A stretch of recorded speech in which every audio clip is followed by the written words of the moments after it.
मौसम ने ली अंगड़ाई है, चारों ओर बहारें छाई है। जनवरी आए हैं, शासत नाम शासत नाम, शामस्तान शासत नाम शासत नाम। तो मौसम ने अंगड़ाई आपको पता ही ले रखी है, पर यहां जो मौसम की अंगड़ाई है उसका मतलब है कि रूहों पे जो पतझड़ का मौसम चल रहा था, जिसे काल महाकाल काम वासना क्रोध लोभ ओंकार मन माया से तड़पा रहा था, कर्मों का बोझ डाल के भरमा रहा था, जैसे सतगुरु मौला इस धरती पे आए तो रूहों का वो मौसम बदल गया। एकदम से अंगड़ाई आई और उस अंगड़ाई के बाद सारा पतझड़ चला गया और मौसम बाहर छा गया। तो ये उसका रहमो करम, जिन्होंने महसूस किया, कर रहे हैं, करते रहेंगे, उनको मालूम है कि सतगुरु मौला ने जीवन में क्या बख्श दिया, क्या था और क्या बना दिया। ये उनका रहमो करम है, उनकी दया में रहमत। गजब किया सतगुरु मौला ने, रहमो करम किया दीन दयाल दाता रहबर ने। जन्म लिया जलालाना, नाम ही पहले ऐसा, जलाल का आना, नूर का आना। हालांकि सतगुरु मौला के जन्म से पहले वो नाम था जलाल आना। तो ये उसका रहमो करम कि यहां उसने आना होता है, इशारा हो जाता है, लोग समझे ना समझे। हालांकि जन्म जीवन सिंह वाला एक गांव है बठिंडा जिले के पास, वहां हुआ। जलालना में हमेशा रहे बचपन से, जन्म से बाद। तो सतगुरु मौला ने वहां चोच दिखाई, चप्पे चप्पे पे धरती पे अपना निशान चरण कमलों को लगाया और जो भी संपर्क में आया वह वह कर उठा। सतगुरु ने शिक्षा दी, सतगुरु ने बताया इंसानियत क्या होती है, मानवता क्या होती है। जब दाता रहबर की उम्र 5 साल या 6 साल की रही होगी, हो सकता है इससे भी कम थोड़ा ज्यादा, 4-5 साल की उम्र, तो एक गरीब परिवार जो किसी के यहां नौकरी करते थे, जिन्हें वहां बोलते हैं सीरी या ठेके वाले, तो वो कहीं नौकरी करते थे। उनकी लड़की की शादी थी।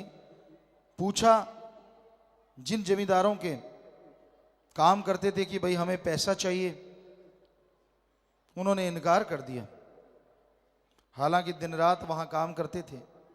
अब लड़की की शादी, गरीब परिवार परेशान हो गया, पैसा मिल नहीं रहा। तो शाम का समय हो गया, कुछ दिन रह गए शादी में। वो परिवार अति पूजनीय माता आस्कौर जी के पास शाम के समय आया, जब सच्चे दाता रहबर शास्त्रनाम जी महाराज, जिनका बचपन का नाम हरवंश रखा था, और वो वहां खाना खा रहे थे 4-5 साल की छोटी उम्र में, बाल्य अवस्था में। वो परिवार आया, माता जी को अपनी व्यथा सुनाई कि हे माता, हमारी बेटी की शादी है, हम बहुत परेशान हैं, बड़े दुखी हैं। कहीं से बारात के आने का इंतजामात नहीं हो रहा कि बारात आएगी, उनको क्या खिलाएंगे, क्या पिलाएंगे, कैसे रखेंगे, और लड़की को कपड़े वगैरह देना तो जरूरी बनता है, हमसे ये हो नहीं पा रहा। तो माता जी कुछ कहते उससे पहले ही सच्चे दाता रहबर वो बाल अवस्था में बोलने लगे, हे मां, मुझे एक रोटी कम दे देना, पर इनकी बेटी की शादी धूमधाम से होनी चाहिए। मैं एक रोटी कम खा लिया करूंगा, उतना पैसा आप इनको जरूर दे दो। ऐसा क्या आम बच्चा कहता है? पहले तो माँ बाप ही नहीं सिखाते, बेटा किसी को अपना खिलौना मत देना, बेटा अपनी टोपी मत देना। जितना दिल है इतने बड़े दिल होते हैं आजकल, ये मत देना वो मत देना। तो बच्चा कहां से परमार्थ करेगा और कहां से इंसानियत सीखेगा? लेकिन वो 4-5 साल का नन्हा सा बच्चा जिसको सिखाया नहीं गया था, वो तो सिखाने वाला था दूसरों को। उसने बोला कि एक रोटी कम खाऊंगा, लेकिन इनकी बेटी की शादी धूमधाम से होनी चाहिए। तो माता की आंखों में आंसू आए, कहने लगे ठीक है बेटा। वो आगे से गरीब परिवार बोलने लगा, माता जी जो भी आप हमें पैसा देंगे जल्दी लौटा देंगे। फिर नन्हे से बाले अवस्था में सदगुरु बोले, हे मां, इनसे पैसा वापस ना लेना, ये सोच के पैसा देना कि आप मेरी बहन की शादी कर रही हो। आप जरा सोचिए, इतना नन्हा सा बाल, इतनी बड़ी बड़ी बातें, क्योंकि वो बाल के रूप में आया था दयाल, बताने, समझाने, सिखाने, सच्चे राह पे चलाने। तो ये एक उदाहरण है कि पूत के पांव पालने में नजर आ जाते हैं। पता चल जाता है कि ये बालक आम नहीं, खासों का भी खास, वो सतगुरु मौला का नूरी स्वरूप, वो दाता रहबर है। तो इस तरह बहुत से उदाहरण सतगुरु मौला के जीवन के मिलते हैं, जिसमें वो आए, जीवों को सिखाया, बताया, और जब वो आए धरा पे बहार छा गई, दोनों जहां में खुशियां छा गई। सब देवी देवताओं ने मंगल गाए, फूल बरसाए, खुशियां मनाई। हो गया उजाला रे अंधकार मिट गया, देखो धरत पे रे आज, आए वो मालिक जो सबके संवारेंगे, बिगड़े हुए रे काज। चारों तरफ चर्चा गरमाई है। तो सच्चे रहबर, सच्चे दाता ने अज्ञानता रूपी अंधकार को राम नाम का ज्ञान रूपी दीपक जला के दूर किया। इस धरा पे ऐसा सत्य का सूरज उगा कि सारा अंधकार भाग गया और भाग रहा है। लोग चर्चा करते हैं, एक दूसरे का भला करते हैं, परमार्थ करते हैं, और भले कार्यों के लिए एक दूसरे को प्रेरित करते हैं। सारी बुराइयां दूर हुई क्योंकि सतगुरु मौला ने चरण टिकाए, दाता रहबर ने इस धरा को हर तरीके से सजाने संवारने का कार्य शुरू किया। आज पूरी साध संगत इस कार्य को बड़े जोर शोर से कर रही है। इस धरती पे प्रदूषण इतना फैल गया, जिसे मिटाने के लिए साध संगत ने बीड़ा उठाया, और लाखों करोड़ों पौधे आज धरती पे लहलहा रहे हैं। पेड़ लगाओ मुहिम चलाई, पौधे लगाने की मुहिम चलाई, धरती को हरियाली देने के लिए, प्रदूषण खत्म करने के लिए। धरती पे पशुओं से बढ़ के आदमी कचरा फेंक रहे हैं। पशु तो चारा खाता है, चारा खाते खाते चारे के साथ अगर थोड़ी मिट्टी भी लगी होती है उसे भी चट कर जाता है। उसने वहां गंदगी तो क्या खिलारनी है, बिखेरनी है। लेकिन आज आदमी इतनी गंदगी फैला रहा है, आपको लगता नहीं फैला रहे? जरा सोचिए, चलते चलते गाड़ी में से टिश्यू पेपर कितनी बार आपने फेंका होगा, प्लास्टिक का पेपर केले के छिलके थूकते होंगे। अब थूकना तो है जी, क्यों कोई जरूरी है कि आप अपनी रसोई में थूकते हैं? क्या आप आपके बेडरूम में जगह जगह थूकते हैं? थूकते हैं तो मत थूका करो, क्योंकि एक बर्तन रख लीजिए, उसमें थूकिए। कोई एक जगह बना लीजिए, उसमें थूकिए, ना कि आप जगह जगह थूकते फिरे, क्योंकि ऐसा करने से प्रदूषण फैलता है। पशु ऐसा कर बैठते हैं, उनको गंदगी करने का पता नहीं, घूमते घूमते कहीं पेशाब कर दिया, कहीं गोबर कर दिया, पर आपको तो मालूम है ऐसा नहीं करना चाहिए, फिर भी आप सड़क के किनारों पे ऐसा करते हैं। लोग सड़क के किनारे पे बैठ जाते हैं सुबह सवेरे और रफा हाजत वहीं पे पूरी करते हैं। क्यों? आप अपने खेतों में जाइए, घर में एक जगह बना लीजिए, वहां पे रखिए, ताकि आप ऐसी कोई जगह बना के वहां रफा हाजत जा सकें। कोई कोना घर का, उसमें गड्ढा खोद लीजिए, पर आप ऐसा नहीं करते, तो पशुओं से भी ज्यादा आप प्रदूषण फैलाते हैं। उसको हटाने के लिए, उसको दूर करने के लिए और लोगों को जगाने के लिए आज हो पृथ्वी साफ मिटे रोग अभिशाप महाअभियान साध संगत ने छेड़ा हुआ है, ताकि लोगों को अकल आए, लोग समझ पाएं। ये सदगुरु मौला का ही कमाल है, सदगुरु दाता का ही कमाल है, उनका रहमो करम है।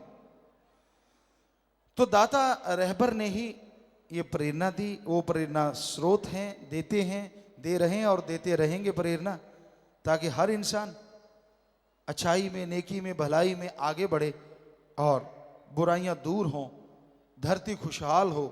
धन माता पिता के जिनके हैं आए, दो जहां के सिरताज, दो जहां में सबने मंगल जी गाए, झूम उठी रूहें जी आज। तो सतगुरु मौला दाता रहबर मालिक नूरे स्वरूप यहां चल के आते हैं। वो माता पिता धन्य धन्य कहलवाने योग्य बन जाया करते हैं, दूर से भक्ति करते हैं, तब जाके मालिक स्वरूप उनकी गोद में विराजते हैं। तो ऐसे अति पूजनीय माता, अति पूजनीय पिता, दोनों को अरबों बार हमारा नमन, जिन्होंने अपनी गोद में सतगुरु मौला को खिलाया।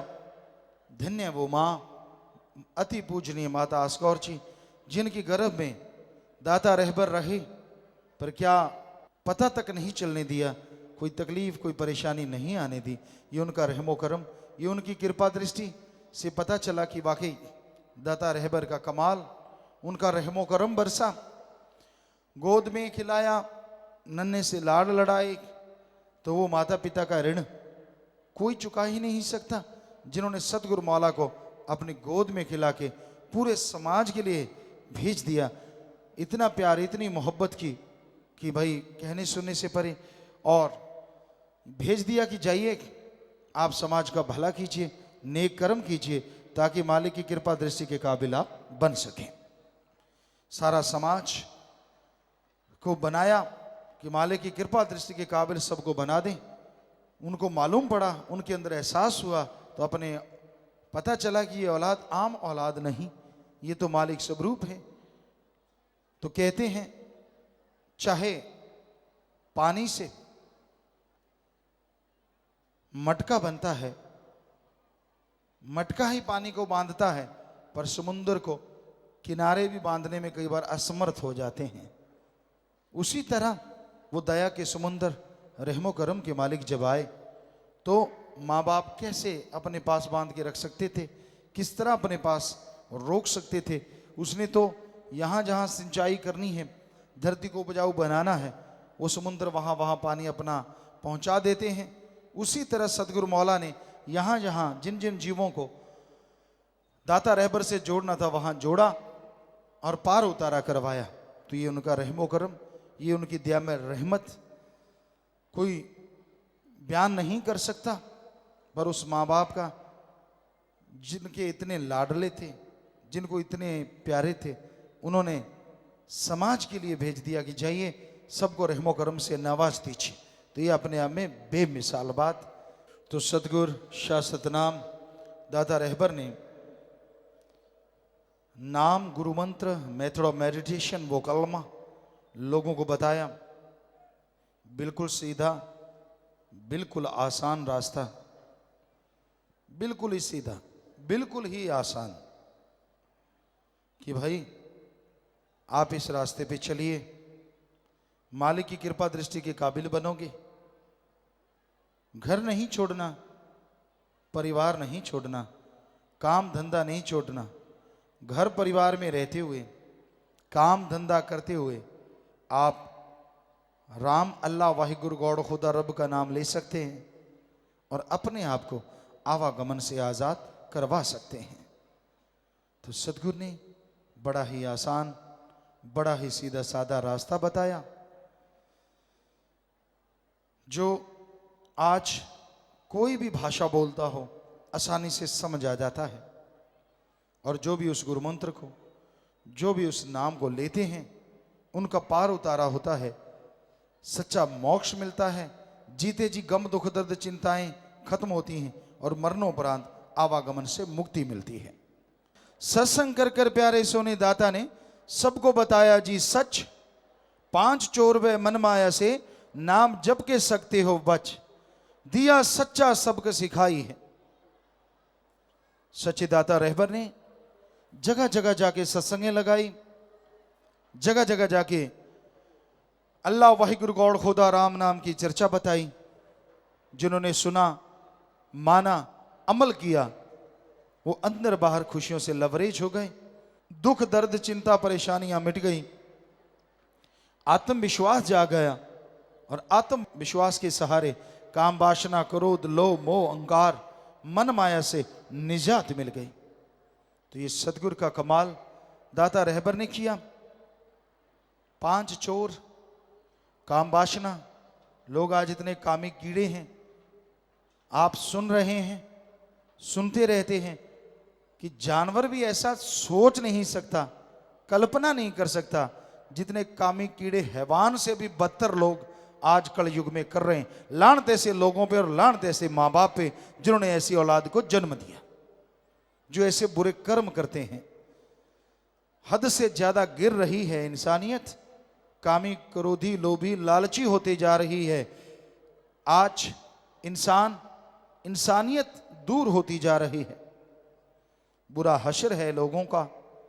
तो दाता रहबर ने सत्संगें लगाई और बहुत लोगों को, आज तो करोड़ों लोग सतगुरु की कृपा से उन बुराइयों से दूर हो चुके हैं। तो ये उनका रहमो करम है, आज इंसानियत जिंदा है। वरना मालिक के प्यारों को छोड़ के जिधर देखो इंसान की शक्ल में भूखे भेड़िए, बल्कि उनसे भी बदतर शैतानों के भी बाप जगह जगह घूमते नजर आते हैं जी। तो इस बारे में लिखा बताया है, सत्संग करने से जीव का नया जन्म होता है, हैवानी जिंदगी का खात्मा हो जाता है और मालिक से अपना रूहानी रिश्ता लगने लगता है। मन और माया ये और भी जालिम है। आदमी के अंदर सोच कोई और चलती है, दिखने में कुछ और लगता है, गुनाहगार बन जाता है। मन आदमी को बुरे बुरे काम करवाता है। मन है बना ड्राइवर हर एक प्राणी का, गधा 25 उम्रा जोर जवानी का। मन फिसलाता है, मन बहकाता है, मन बुराइयों में उलझाता है। कहते हैं आज आदमी का दिमाग नहीं रह गया, मन हो गया है। यानी उसमें अच्छी सोच तो कोई कोई आती है, दिमाग तो उनका है जो मालिक के प्यार से जुड़े हैं। वरना लोग आज मन को माइंड कहते हैं। वाकई ऐसा ही लगता है, क्योंकि दिमाग में आज बुरे विचार ज्यादा हैं। ईर्ष्या है, नफरत है, ठगी, बेईमानी, भ्रष्टाचार है, बुरे पापों का ख्यालों का बाजार है। एक दूसरे के प्रति इतनी ईर्ष्या है, इतनी नफरत है, निंदा चुगली करते रहते सारा दिन एक दूसरे की। जिसे देख लिया उसे इसलिए नहीं देखते कि वो अच्छा है, उसे इसलिए देखते हैं कि वो आगे तो नहीं निकल रहा, जमीन जायदाद में, पैसे रुतबे में, खूबसूरती में, किसी और काम धंधे में।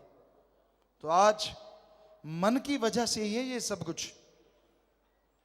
हम एक बात सुनाया करते हैं, लकड़ी जल कोयला भई और कोयला जल भयो राख। लकड़ी जल कोयला भई और कोयला जल भयो राख।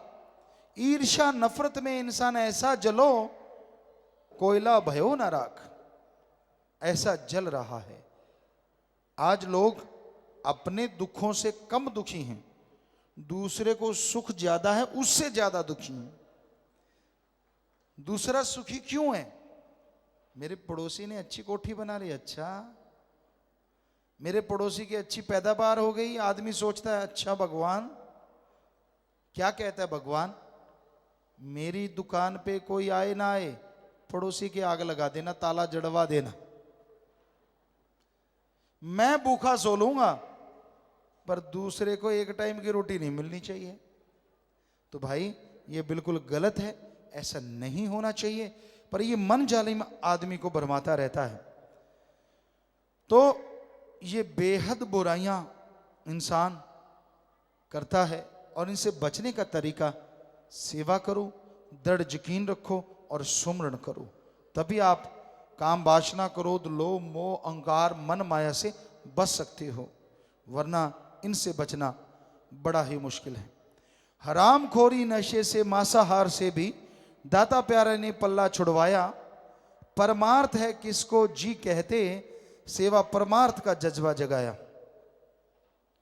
दी सच की मिसाल जगाई है। हराम खोरी हमारे रीत बनी, हमारे धर्म बने, जिसमें पति पत्नी का रिश्ता जायज माना गया।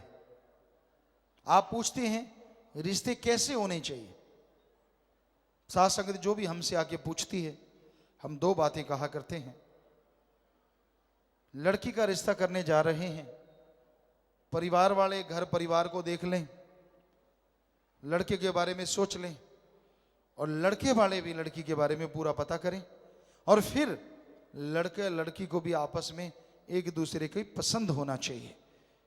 यानी परिवार भी सहमत हो, लड़का लड़की भी सहमत हो, ताकि दोनों परिवार सुखी रहें और लड़का लड़की भी सुखी से जीवन यापन कर पाए। यही एक तरीका है जो आदि काल से हमारे धर्मों में चला आ रहा है, और यही रिश्ते जायज हैं। इसके अलावा उम्र में बड़े माँ बाप बराबर के बहन भाई और छोटे को बेटे बेटी के समान मानना है, समझना नहीं मानना है। अगर ऐसा आप करते हैं तो यही हरामखोरी से बचना है। और अगर आप बुरे कर्म करते रहें तो हरामखोरी करना है। नशे, जितने भी नशे हैं बर्बादी का घर हैं। कोई भी नशा अच्छा नहीं है, और सब के सब नशे मालिक से दूर करते हैं। बहुत सारे नशों से आज अगर पूरे भारत में कैलकुलेट किया जाए, हमें लगता है 1 मिनट में 3 या 4 लोग मरते होंगे नशों से। तो भाई नशा करना है, ओम हरि अल्लाह राम वाहिगुरु गौड़ खुदा रब के नाम का करो। हिंदू धर्म में लिखा है, जब समुद्र मंथन हुआ, शराब निकली और राक्षसों ने पी, नशे निकले राक्षसों ने खाए, महादेव जी ने तो लोगों का जहर पिया ताकि समाज बच सके, भांग नहीं पी। ये शिव पुराण या विष्णु पुराण में हमने पढ़ा, सभी धर्मों के पवित्र ग्रंथ हमने पढ़े हैं। तो इसलिए लिखा है, हे हिंदू धर्म के लोगों, कोई भी नशा ना करना, वरना आपके शरीर को घर को राक्षस प्रवृत्ति बना देगा। इस्लाम धर्म में ये बात आती है, शराब, शर प्लस आब, शर माने शैतान और आब माने पानी। अल्लाह की इबादत करने वालों, शराब शैतान का पानी है, नशे खाना है। अगर करोगे तो की गई इबादत खाक में मिलेगी, दोजख में जलोगे। सिख धर्म में पोस्त भंग अफीम मद नशा उतर जाए प्रभात, नाम खुमारी नानका चढ़ी रहे दिन रात। कि सारे नशे गंदगी भरे, सुबह के शाम, शाम के सुबह उतरते हैं। नशा करना है तो राम नाम वाहिगुरु के नाम का कीजिए, एक बार चढ़ गया तो दोनों जहान में नशा नहीं उतरेगा। तो नशों से रोका गया है। और मांस मछुरिया खाते हैं, सुरापान के हेत ते नर जड़ से जाएंगे जो मूली का खेत। बकरी पाती खाते है और ताकी काटी खाल, जो बकरी को खाते हैं ताका कौन हवाल। और साइंटिस्ट क्या कहते हैं, लेटेस्ट जो रिसर्च आया है उसमें साफ लिखा है आदि मानव शाकाहारी होते थे। पढ़ाया तो ये गया था कि आदि मानव मांसाहारी थे, लेकिन नई रिसर्च में आया है आदि मानव शाकाहारी होते थे, क्योंकि हमारी शरीर की बनावट शाकाहारी जीवों जैसी है। वी आर प्योर वेजिटेरियन, पूरी शरीर की बनावट। उदाहरण के तौर पे नाखून, जबड़ा, दांत, पाचन क्रिया, आंतड़ियां, ये जो आम बातें हैं, बाकी पूरी शरीर की बनावट शाकाहारी। तो हमें मांस नहीं खाना चाहिए। मांस में ताकत कितनी होती है? अंडे में प्रोटीन 13%, मीट और चिकन में 23 से 25%, जबकि मूंग की दाल, मैसूर की दाल, राजमा, मूंगफली, इसमें 24 से 30% प्रोटीन होता है, जिससे ये मसल बनते, शरीर बनता, बॉडी बनती है। और ज्यादा खाना है प्रोटीन तो सोयाबीन ले लीजिए, जिसमें 43 से 40% प्रोटीन होता है, यानी अंडे से 3 गुना और मांस से दुगुना प्रोटीन होता, ताकत होती है। कि कहते गुरुजी मांस अंडा नहीं खाएंगे तो कमजोर हो जाएंगे, तो आपके हिसाब से जो मांस अंडा नहीं खाता वो कमजोर हो जाता है? हाथी तो बेचारा फिर कमजोर हो जाता, गैंडा भी कमजोर हो जाता, ऊंट भी और झोटा भी।